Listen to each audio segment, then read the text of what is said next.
Hey, welcome to the Resolve Podcast, episode number 6. I'm Carly Tizano, a New Year's resolution coach, obsessed with all things goal setting, personal development, coaching, and of course, resolutions. One of my biggest goals is to help you reach yours. I'm here to provide the tools, support, and inspiration you need to reach your goals this year and every year, and to feel supported every day along the way. I am so excited to be sharing this interview with you today with a dear, sweet friend of mine, Kathleen Allen. Part of what I wanted to do when I created the Resolve podcast was to interview successful people to find out what got them to where they are, where they're headed next, and the big New Year's resolutions or goals that are going to help them get there. I think that there is so much that we can learn from people who have really found expertise and focus in a particular area, who have met their biggest goals and aspirations there, or who are on their way to that destination. There's so much that we can learn from them. And Kathleen really has a real area of focus, something that she's been kind of building to all of her life. And she has such an interesting journey. I'm so excited to share it with you today. And so if you are interested in exercise, running, or really just interested in personal development, I think there are some major things you're going to be able to take away from the interview today. Kathleen has been active life coaching before she even knew it was a thing. She is passionate about all things fitness, specifically running. For over 20 years and multiple neighborhoods, she has encouraged women to run with her. While doing so, they solve all of life's problems. After becoming acquainted with life coaching and the Life Coach School, Kathleen realized what she was doing with friends and neighbors was something she could share virtually with unlimited numbers of women. She became certified through the Life Coach School and started her coaching business. Recently, she chose to leave her full-time teaching position at a dental school in order to pursue her newfound passion, active life coaching. Kathleen has such a great story, and I cannot wait to share this interview with you. So without further ado, here is my interview with Kathleen Allen. Kathleen, welcome to the show. Thank you. I'm so excited to be here. I'm so excited to have you and to talk about you and your background and your experience and a bit more about exercise and working out. So to start off, why don't you share a little bit about your journey and everything that led you to where you are today? Oh, wow. That's a big ask. But what I'm going to do is start with my dad was a runner. And I remember in high school, him wanting me to go out and run with him. And so I did. And I hated it. Like I felt sick the whole day at school. I remember thinking running sucks. I'll never want to do this again. That's me. And I was probably, my dad was 6'1". I was probably trying to keep up with him, trying to go. I mean, now that I know more, I realize you can't just, get up at 6 a.m. and you haven't been doing that forever and just think you can go run 5 miles or whatever it was. But anyway, that was my first experience with it. And it wasn't until I was married and my husband decided he wanted to run a race. And so I got the kids ready and we went and watched him. And I remember thinking, oh my gosh, how could you run for that long? It was a 10K. So probably running for about an hour. And I just thought, I can't even imagine. And then of course, as our brain does, I kind of watched as the people were running, and there's something you can't help but be somewhat inspired by these people doing this. And it was probably the first time that I thought, I wonder if I could do that. And so after I'd had my second baby, I wanted to get in shape. My husband was like, isn't it time to have another baby? And I wanted to feel like my body was really in good shape before I got pregnant again. And so I thought, I should train for a 10K. And then we had kind of a local 10K that was coming up and it was like 6 weeks away. And so I thought, well, if I just every week added another mile, in 6 weeks, I'd be at 6 miles. So I'll do it. And so I did. And I had a park nearby and it was 1 mile around and I just kept building up and building up. And that's basically how I did it. And I went and ran it. And it really was to check off the box, and I really didn't ever consider running again. I didn't care if I ever ran again. I just wanted to do it that once. And then the next time I probably started running was after I had that baby and thought, I just got to get rid of this weight. And I honestly would say I started running at that time because I was impatient. Like it was the fastest way that I knew to burn the calories. And my husband would come home from work and I could take off and in 20 minutes I could, burn a certain amount of calories that I couldn't have any other way, right? So anyway, fast forward to several years later. So I wasn't really a regular runner. I just kind of toyed at it, but it really was just to change my body shape or, lose the baby weight. And then I had a friend come up to me at church and say, would you ever want to start running? And I thought, I've never really, like I said before, I did it with my dad. I did it to run the 10K, but I never really said, I'm going to start running. which is what she said. So she lived around the corner, and we met at 6 a.m. on the corner, and we would run every day. And we did it 6 days a week. And it was pretty amazing. We had a little just 1.8 mile figure 8 that we did. And then as soon as we got okay with that, then we do it twice. And that was about as far as I went with her. And she lived a mile away from me. So I would drop her off at her house, and then I'd usually sprint home. And then I remember the first day that I started, I thought, you know what, I'm going to do it twice. So after I ran with her, then I went and did it myself, you know? And so it just kind of, from that led to, oh, I wonder what else I could do. And there were other things that came up, and she and I would just talk about all the things. So she had little kids, I had kids, and I realized that if you're talking to somebody about life, you aren't thinking about the running, and it's not hard anymore. And we also solved a lot of problems back then. And so that, I think, was my first experience with active coaching without knowing what I was doing. And then fast forward several years, every neighborhood that I'd move in, I'd get other people and I'd run with them. And a couple of different times friends would say, oh my gosh, I feel so much better after we run. And I had someone say, I should totally pay you for this. And of course I laughed about it. But then when I found out what life coaching was, I thought I should totally become certified and do this, have the tools that I need, and really be able to help people while they're running, while they're working out, and make this a thing. So that's how I kind of got to it. Yeah. So you mentioned active life coaching. What is that?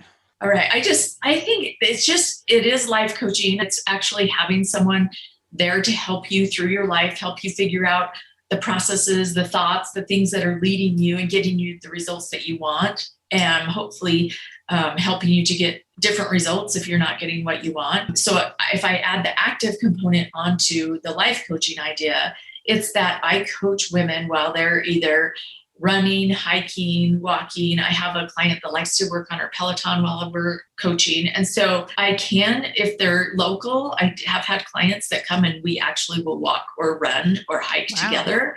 But most of my clients are all over the country. And so it's virtual. So I'm usually at home, and it's like a Bluetooth run. They've got me in their Bluetooth, and we're just talking as they're going. And then I provide them with a follow-up so they don't have to remember everything that they were talking about while they were moving. But the difference between that and coaching someone when they're not moving, I feel like there's just some momentum, and you've got more oxygen going. And it's just, for me, it's been really kind of magic to see what happens when someone is actually working on their life and their fitness and moving. And my favorite is when they're outside, because there's just a boost of being outside.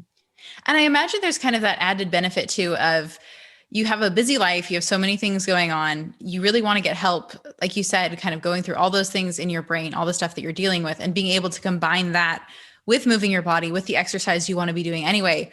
That's got to be a big plus too. Yeah, absolutely. I would say over half of my clients have already got the moving part, the active part in their life. So they already know when they do it. And so they just add the life coaching 6 a.m. one day a week, or whenever it is that they are used to working the active part into their life. So it's just kind of two birds with one stone, I guess. Yeah. And a lot of people listen, of course, to music while they exercise, but I also know that there's a huge demographic, me included, who listen to personal development books, I guess just audiobooks in general, or podcasts. So this is cool because it's kind of that, but really personalized to you. Absolutely. I say, turn off your true crime once a week and just let's see what would happen if we're just like working on you. And I've had this thought, because I will read a self-help book or go to a lecture and think it's really awesome. I'm taking all this in, but now what am I going to do with it? And I feel like the active life coaching is the now what.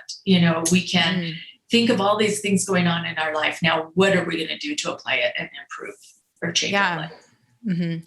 Well, so kind of going off of that, for the people who don't really know where to start, even with the exercise piece, a lot of people know that they should exercise, and a lot of people want to exercise more, but if they're having trouble, where do they even start? That's a good question. I feel like it's really important to find something that you love. I think that there's so many options out there right now. I mean, I have a lot of friends that do high fitness, which is like dance, aerobic almost kind of thing. There's kickboxing, there's CrossFit. There's, of course, it's the easiest thing is to just go out and walk because you don't need any special equipment except comfortable shoes. You can walk anywhere. There's running, hiking, like I mentioned, Peloton, or some people really like a spin class. There's all kinds of classes in gyms. I really like yoga. I think it's just, there's such an amazing place in this world for yoga because it just helps you get to a certain calm place. And, I guess depending on what kind of yoga you like, if you like the hot, really energetic yoga, it's probably not quite as zen. But anyway, I just think you need to find what works best for you and what you think you would really love. Don't make yourself do something. I mean, you can probably, but then try it and see, does this feel like something that I'm going to want to do? Yeah. So I think I fall into the camp of someone who has experimented with a lot of those things that you mentioned, and I love a lot of them. Running is probably the one I like the least, but we'll talk about that more in a minute. So what do you say to someone who wants to exercise, maybe does exercise, but has a lot of exercise interests? I think that's amazing. I think every week gives you a new opportunity to plan your fitness schedule. Like people plan out their, what they're going to do, their accomplishments. Maybe if they have meetings for work and they plan their schedule once a week, that's one of the main things in my planning is what is my fitness going to look like this week?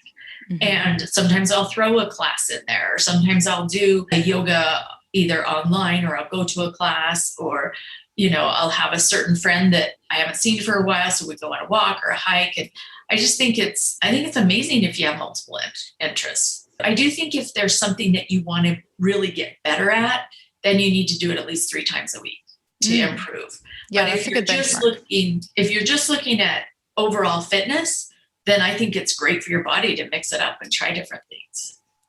What do you think stands in the way for most people as they are trying to move towards incorporating exercise into their life or just doing it 3 days a week or 5 days a week or whatever is going to fit into their life? What stands in their way? I think it's a motivation kind of a component because I feel like the I should exercise can only get you so far. I feel like a lot of us get this guilt like, oh, I should really, whether it's the doctors told me my blood pressure is high or whatever it is, but that really only lasts a certain amount of time. And that's why I say find something that you love because then it could be, more enjoyable. My husband kind of made fun of me. He's like, who ever would have thought that running would become a social activity? Because most people go out and run by themselves. But in every place that I've lived, I've usually found like-minded women who want to run. And so it's awesome because it's social for me because I like that interaction. Other people, like you mentioned, self-help books or podcasts. So some kind of combining it with something that you like. So take your exercise and make it social, or take your exercise and listen to a great book, or take your exercise and make a playlist that just is amazing and that you just look forward to. There's always the things about, most people will say, get a cute new outfit, buy some new shoes, and that works once or twice, And then I also think education. A lot of people just don't know what's out there. If you really want to exercise, look into it. Find out what the best shoes are going to be for you, or find out what classes are open. And there's rec centers there that almost anywhere that don't cost near as much as like a gym. And then I think some people are really intimidated by it. They feel like, oh, I can't get out there and just run. I don't know. What if I look stupid? Or we could talk about that all day. Like, who cares what anyone else thinks? But I think one thing that helps is just talk to someone who does it. Ask them about it. What do you think about it? Talk to someone who goes to that rec center or that gym and just say, so what do I do? Because I know that just knowing where to go and do I need my card or can I have just my phone on the app? And is it going to cost me the first time I go? And all these questions, just look into it. Just start looking into what it's going to take for you to try that class or to get out and try running, find a place, find out where other people run and see what that might look like. So those are the things that I came up with. Yeah, I think those things definitely stand in the way of a lot of people either getting started in the first place or kind of being willing to expand into all of those other areas maybe and find those exercise routines or activities that they really enjoy and that could bring them so much pleasure in exercise. It's something we all know that we need to do, that we need to make part of our life. And you were talking a bit about shoulds, and shoulds being a really kind of disempowering motivator because they just don't last and they aren't going to drive the kind of action that we want, at least not in the long term. So how do you begin with your clients to break through those shoulds of I should run or I should exercise and kind of tap into a deeper motivation that's actually going to carry them through all the way to the end? That's a good question. I think, and that would be exploring your why, right? And finding a why that's really compelling for you. And that can look different for everyone. Being able to fit into those jeans is compelling enough to keep them going. To other people, just the way their body feels, I don't care what size you are. If you can get your body regularly moving, it's going to feel better. Now, if you go over the top and you do too much, then you might be injured and you don't feel better. But for most of us, really just moving and getting the blood flow going is going to do so much for you that you're going to feel better. And why do we do anything? It's because of how it's going to make us feel.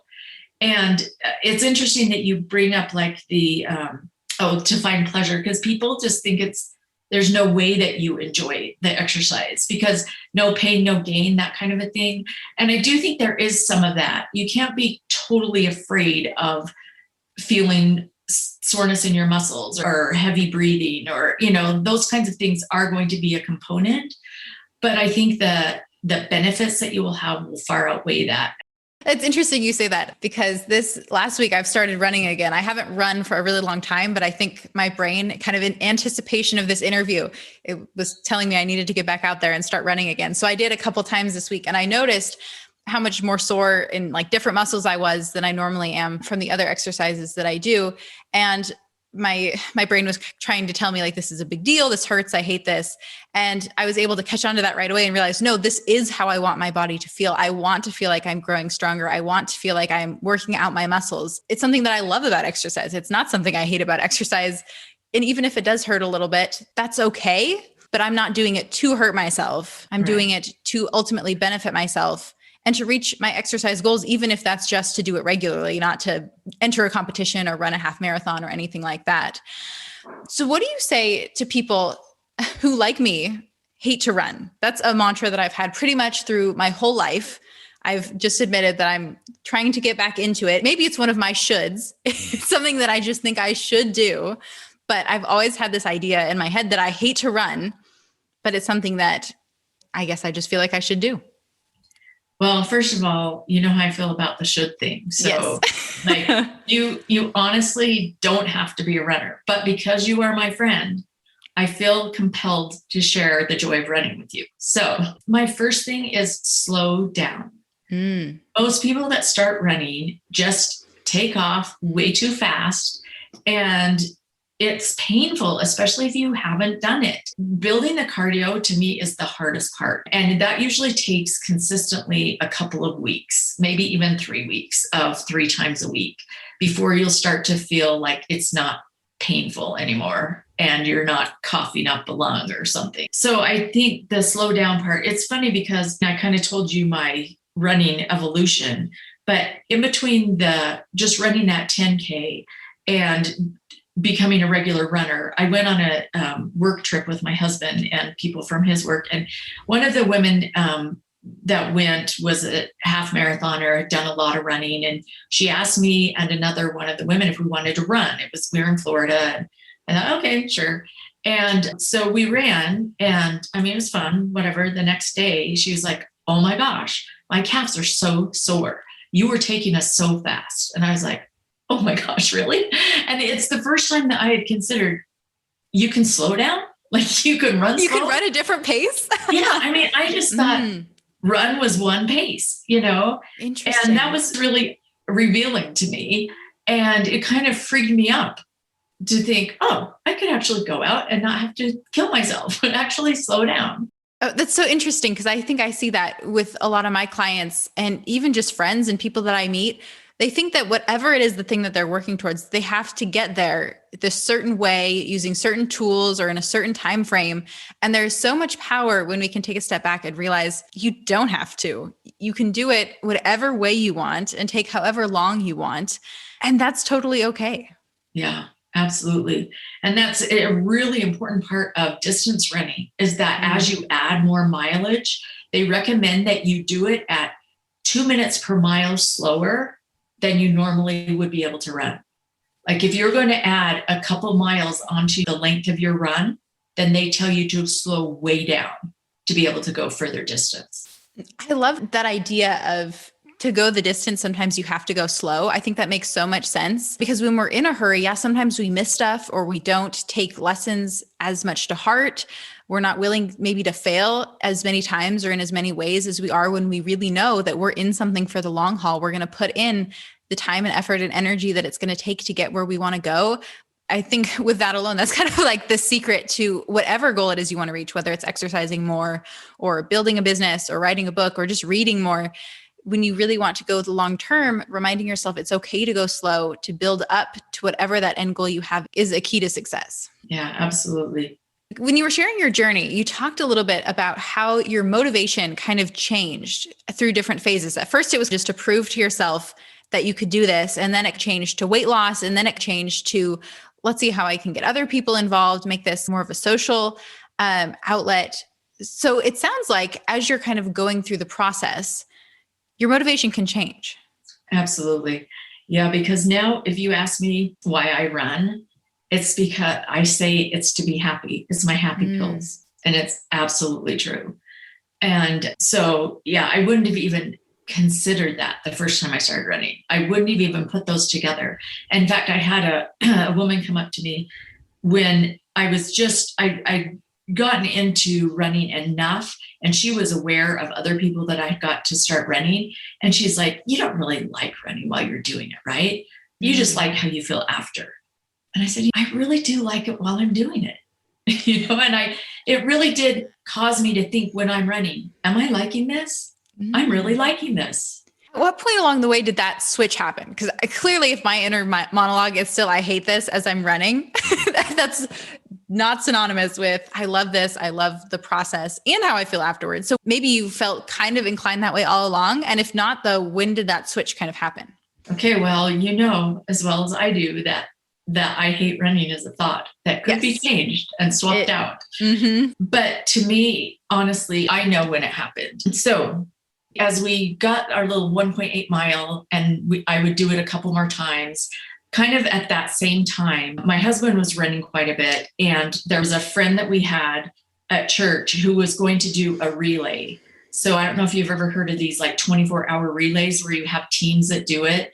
And it seemed absolutely nuts to me when he told me about it. But someone was part of a group and they'd had people drop out. So this guy came to my husband and said, would you be interested in, running one of the legs of the relay? So anyone who's on the team runs 3 times within a 24-hour period. And it's usually equivalent of about, when you add up your miles, it's anywhere from 13 to 18 miles total that you end up running. And that's on very little sleep because your teams are running through the night. You might get a couple hours. But anyway, so when he said he was doing it, I thought, you are crazy. And then he came back and said, hey, Kath, you want to do it too? We had somebody else drop out. And I was like, no way. And so, but there was this one day that I got back from running and I ran our loop 3 times. I had run 9 miles. And I thought, I could do that relay. I could totally do that relay. And so I called my husband and I said, I think I'm going to do that relay. There was 12 people on a team. There was one other woman. She was in the other van. You have 2 vans of 6. And everyone has to run through the night one time. So I'm one of those that I honestly don't want to do something unless I know I can do it really well and I can be prepared for it. So I studied what my routes were going to be to the point of I knew the elevation that it was going to climb. And I found a route in my neighborhood that was the same as my hardest route, right? So I knew at what point in my run I was going to hit that hill, how I was going to hit it, how fast I was going to go. So I spent so much time getting ready for this thing. So it was my nighttime run. And first of all, it's a little bit spooky. You're out there in the middle of who knows where, California. And there were tall redwoods that lined the really remote highway I was on. I had my lamp on, and I got to the hill that I had prepared for, and I passed a few runners. Now, with the relay, it's not like most races. You really are spread out because you've had so many different variables, and each team is at a different place. So it's kind of unusual to even see other runners. So I passed a few people going up the hill, and then I started down. And usually I'm a little bit scared going down. I'm kind of worried about falling, but I heard this runner coming up behind me, and I just started hauling it downhill. And like I had never run before, like just letting myself go as fast as I could. And when I got to the end, my husband is like, "Oh my gosh, you enjoyed that." I was so excited. Of course, she didn't pass me. It was so fun. And at the end, they looked at the stats and everything. And I was like the second fastest runner in that whole group. And wow. I had not been running. Anyway, that was when, and it was my husband said to me as I came through, he said, "You love running." And I was like, "Oh my gosh." It's true. I do. Whoever thought, it just happened to me. And so anyway, that's when it happened for me. And I think it was a combination of getting to a certain fitness level, because when you are building that, it's hard to love it because it's just torture. Let's be honest, while you're building it up. But once you get so that you can do it, your cardio, and once you get to the point where, like, I just had prepared for that to the point, it's like studying so much for a test and acing it, So each time you go out and run can be like a reward for your previous runs. Mm-hmm. And you don't have to love it from day one. No, you probably won't. Yeah. Very few things I think do you really enjoy right from the get-go. Yeah. So before we moved on, earlier, also when you were telling your story, you talked a little bit about getting certified. And since you and I met through certification at the Life Coach School, we were in the same practicum group. We went through our training together, and then we really randomly selected each other to be partners. And we have met together every week since, long after certification, to kind of stay in touch and keep each other accountable. And we've just become such great friends. I'm curious what it was that led you to make that transition from coaching friends on the side casually as you're running, sometimes when you're not, to I want to become certified so I can help so many more people. Good question. So actually, it was a friend of mine that I was running with who recommended that I might want to listen to Jody Moore. So she's also a coach from the Life Coach School, certified.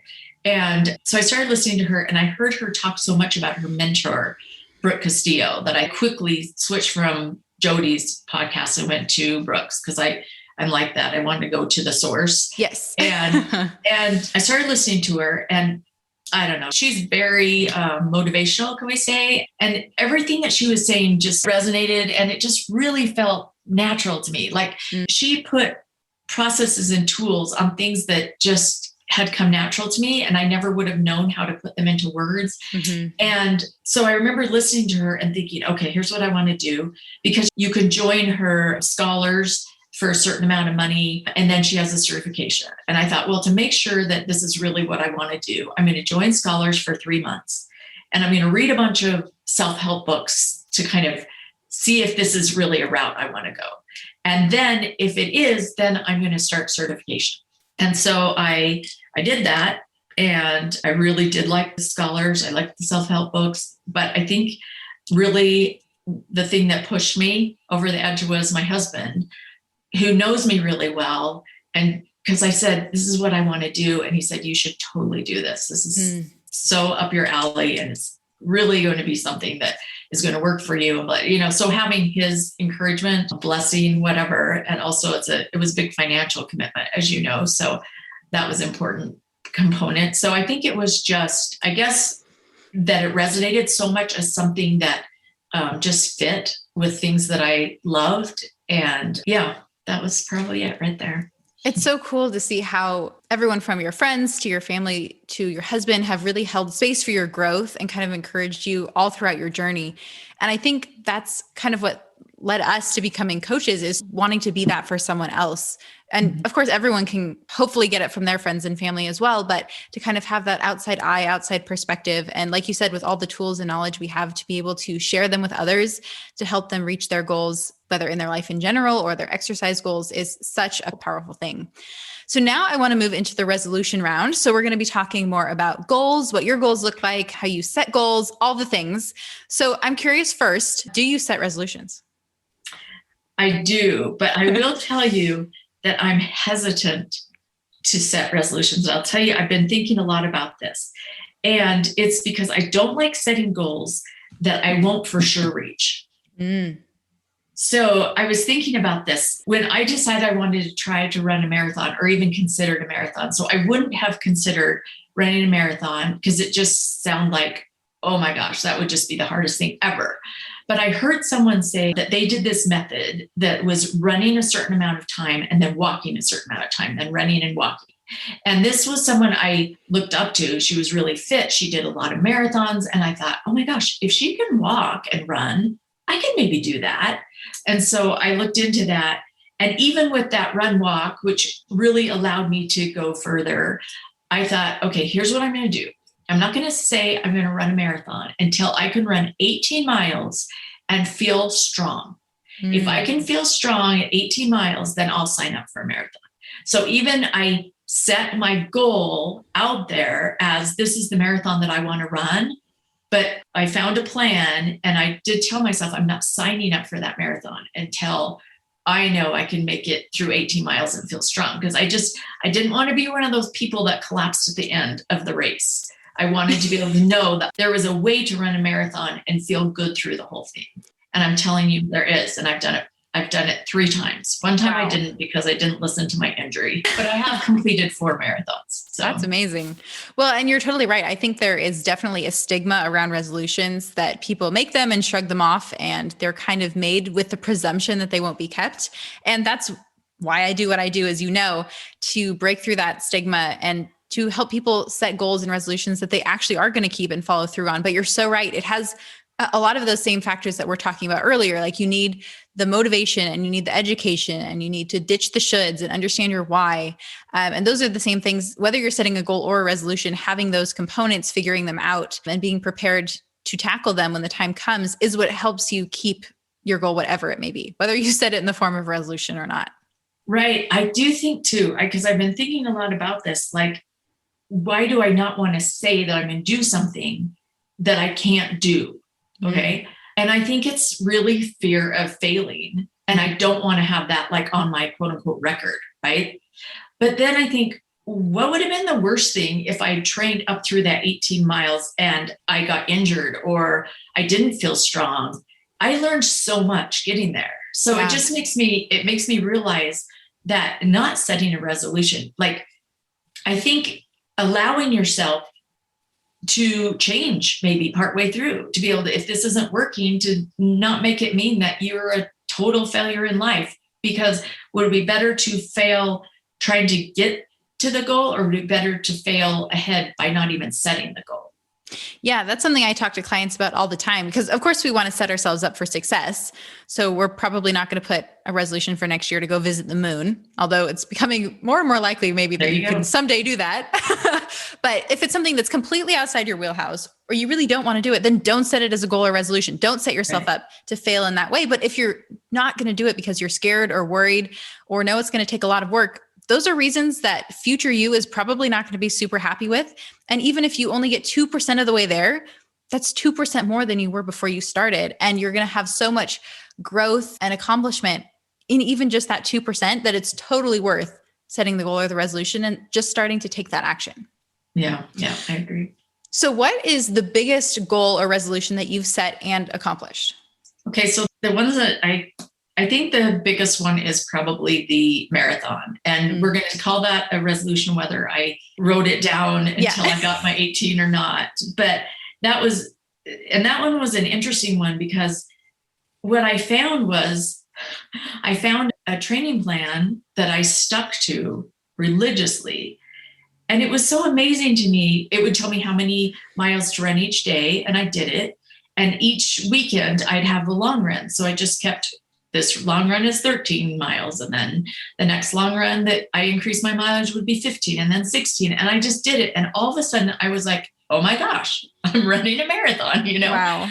And so it was just setting that out. The other thing about like the way I am, even in training for a marathon, the person that I follow is the Jeff Galloway method. And his book was Marathon, You Can Do It. And I read the book, and he says that for the psychological benefit, so a lot of people will say, don't run more than 18 miles or train harder than 18 miles because that's just too hard on your body. And so running through 18, you can still get to your 26 when you run the race anyway.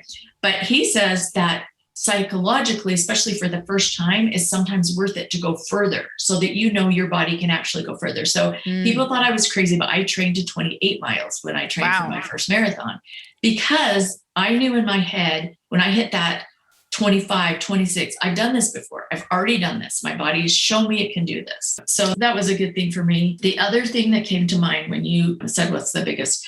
So I didn't realize that this was a goal either, but there was a time in my life where I went back to work and started working and became for a short time the primary breadwinner. And in my head, I said it would be really cool if I could make $100,000 by myself, if I could get to that. I didn't write it down, but the thought came to my mind. And then within maybe 8-9 months of that, I realized I'm making $100,000. Wow. And so to me, that's just the power of a thought or a resolution. I mean, I could have written it down, but just putting that thought in my brain made it come about and I went through all different venues, all different ways to make it happen. I wouldn't have known how to do it when I came up with the idea, but I did keep working until I did get there. Yeah, it all just starts with a thought, even if it's not one that we write down and make strategic step-by-step plans for. That's where every goal and resolution and really our whole future comes from our thoughts, at least at one point. And that's so cool to have that example of even just being able to identify in this one area, this is something that I want to do, or it would be so cool if I could do this, just laid the groundwork for you to go on and do exactly that. Yeah. So what goal are you working on right now? So I was thinking about that. Most of my goals right now are business related.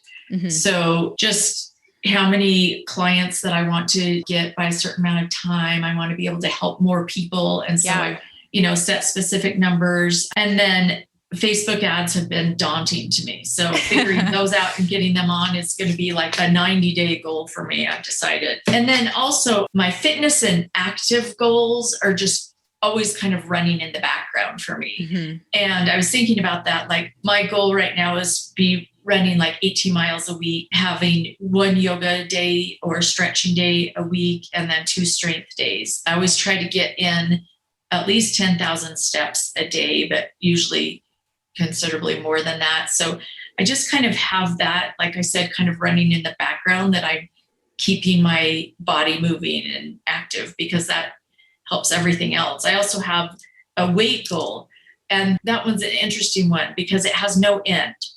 So I've decided I put no time on it because I'm just allowing it to take as long as it will, because I've maintained at a certain weight, but I would love to be able to maintain lower. And so I've kind of gone to different ways of eating. I've tried a lot of different things and changed up my fitness a little bit. And so I just kind of have that one running in the background, and I can see myself eking down, getting down, and I just let it sit and just let it take as long as it needs to.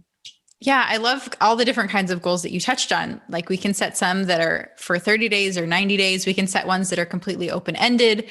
We can set ones that are really specific or ones that are more general. We can set ones that are habit-based, like just having your normal exercise routine, or you can have ones that are more accomplishment-based, like training for a marathon. It's so cool, the different ways that we can structure the things that we want and begin to work towards them in whatever way is going to work best for us, depending on our life and the goal itself and what it's going to take to get there. Yeah, I was thinking about, I heard a podcast just probably today, I think, that everyone should be trying to be awesome. And it made me think about my running, because I've just kind of let it, I don't know, I get up to, like I say, I run 18 miles a week. but I don't really push myself on pace, or I haven't really trained recently for an event. And so I'm kind of thinking that like right now, in order for me to take that back to awesome, I need to really consider whether it's going to be a distance that I search for, or I want to pick up my pace, or a specific event. So I'm just kind of considering what that's going to look like for me to take myself to an awesome place instead of just a maintenance place. Yeah. And even as a coach, it's okay to change your goals and the way that you do things. Even when coaching and being active are kind of like the two core things of what you do, it's okay to change and experiment and try new things and to be awesome in all those areas. I mean, of course, I think you already are, but just to take your growth and your development to the next level, always worth it. Yeah. So every week on the podcast, we encourage listeners to resolve to consider something, experiment with something, or take some action. So what would you encourage our listeners to resolve to do?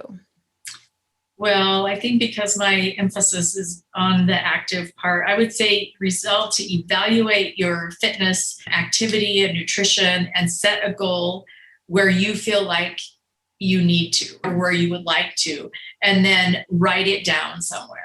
Last year, I actually did write on a white marker board that we have that my whole family can see. I wrote down some resolutions for the year, and one of them was run a half marathon. And this was during pandemic, and I signed up for one and I trained for one, and then it got canceled.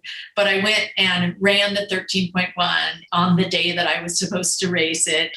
And I don't think I would have done it had I not written it down, but I wanted to get a little check off on the marker board that I had done it. So writing it down, I think, is really important. It is. There's some crazy statistic. I think you're like 80% more likely to achieve your goal if you write it down. It's something insane. And I think also having that added accountability of having it somewhere where your whole family can see it. And it's amazing what we'll do to get a check mark or a gold star. I definitely fall into that category with you. Yeah. Okay, so I want to end our amazing interview with some confetti questions. So these are just quick, just for fun to help us get to know you a little bit better and to share some of the behind the scenes of being an active life coach. So I'm curious, Kathleen, when during the day do you do your best work? For sure, I do it after a run, and it's often inspired in the shower. Like the idea often comes in the shower, and then I'm out and doing my best work. That's awesome. What is the best piece of advice that you've been given? The one that comes to mind is my sister. It was years ago, and it's interesting for me now that this was my advice, but she says it's not a race. Oh, and wow. It was just at a time in my life that I was thinking I wasn't where I wanted to be. Mm-hmm. And she was just saying, life isn't a race. So true. And it goes back to exactly what we were talking about earlier. If you know that you need to go slow in order to build it up to exactly what you want it to be, so worth it. Yeah. What do you do to rest?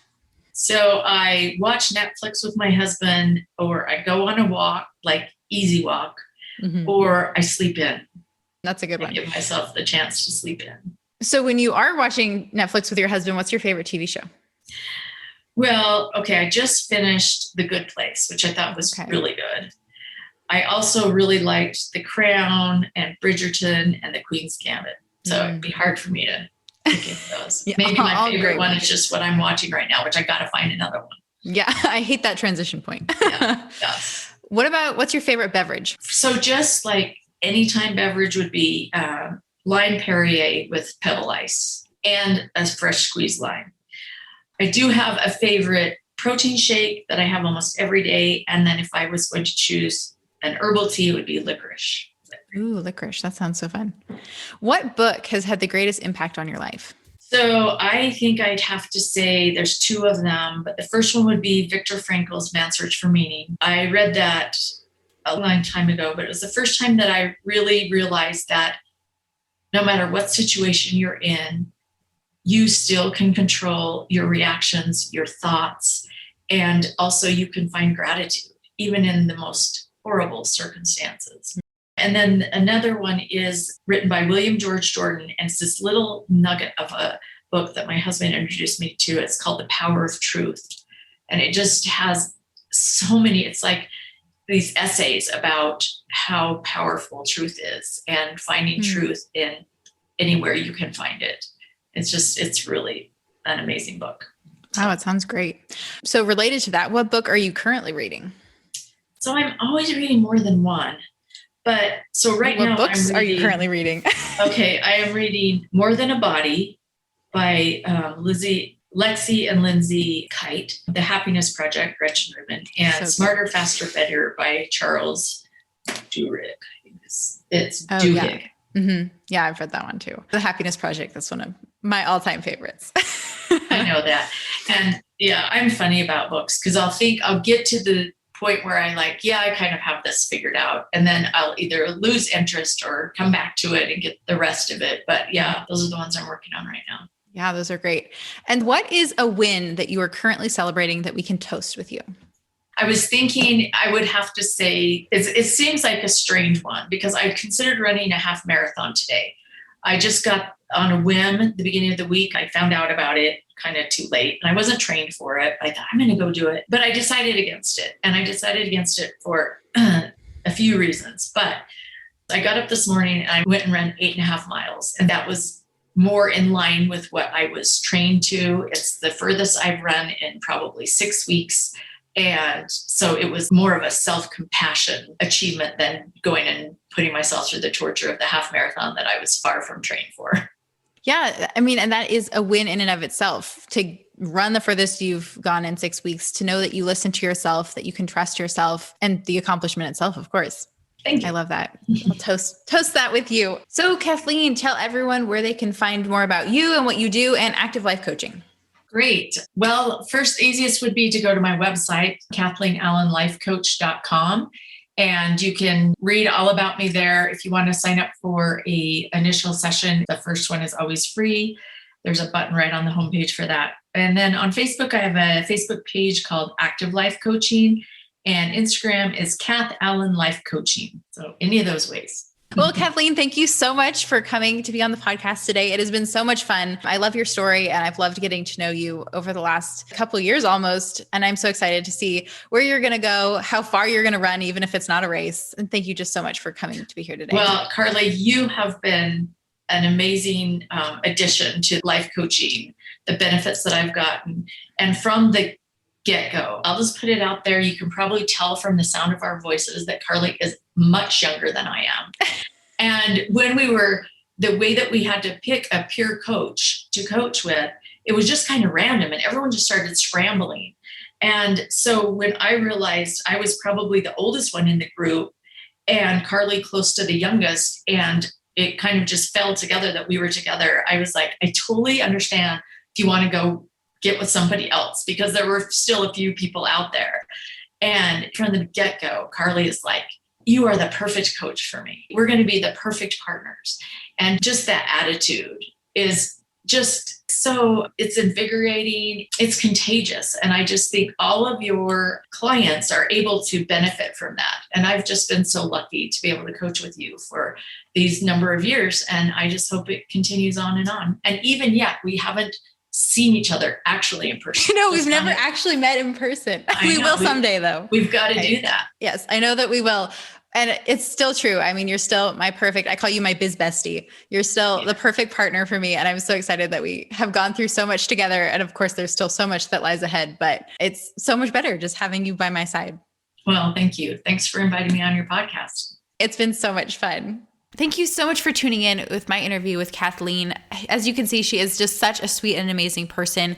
Her area of expertise runs so deep. And not only that, but her own experiences of being someone who didn't really start out enjoying exercise or running and really being able to transform that area within herself is what allows her to lend such a listening ear and a helpful hand to so many of her clients as they strive to really up-level themselves, not only in the physical and exercise area of their life, but also mentally, applying all of the life coaching tools that she's learned through the Life Coach School and that I have learned too, and how we've been able to connect through that together. It has been such a fun journey with Kathleen, and I'm so glad to have her on here today so that she could share all of that with you. Thanks for tuning into the Resolve podcast. You can follow me on Instagram at Carly Tisano. I would love to connect with you. Don't forget to rate and review. It really helps other people find the show. And subscribe if you haven't already so that you don't miss another great episode next week. For the show notes or additional support in reaching your goals, check out carlytisano.com. Until next time, here's to all that lies ahead.